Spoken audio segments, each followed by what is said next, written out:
Okay సంతోషం, బాగా కొట్టిర్రు, బాగా కొడుతుర్రు, బాగా ఇబ్బందులు పెడుతుర్రు మమ్మలను. సరే, I love you Vivek, I love you, I love you Vivek.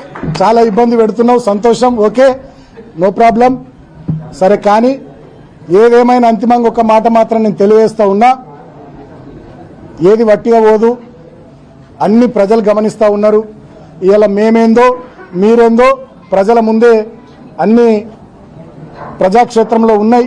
మేము ఎట్లా ప్రవర్తిస్తున్నాం, మీరెట్లా ప్రవర్తిస్తున్నారో రాష్ట్ర ప్రజలు చూస్తూ ఉన్నారు, కేతన్పల్లి మున్సిపాలిటీ ప్రజలు చూస్తూ ఉన్నారు. అంతిమంగా ప్రజాస్వామ్యంలో ప్రజలు గొప్పోళ్ళు. ప్రజలు ఇక్కడ తీర్పు ఇచ్చిర్రు ఆల్రెడీ ఎన్నికకు సంబంధించి. అయినా కూడా నువ్వు సైంధవుడిలాగా అడ్డం పడుతూ ఉన్నావు, దాన్ని కూడా గమనిస్తూ ఉన్నారు. డెఫినెట్గా రాబోయే రోజుల్లో సరే ప్రజలే మీ విషయంలో ఏం చేయాలో ప్రజలే ఆలోచిస్తారు. నేను మాత్రం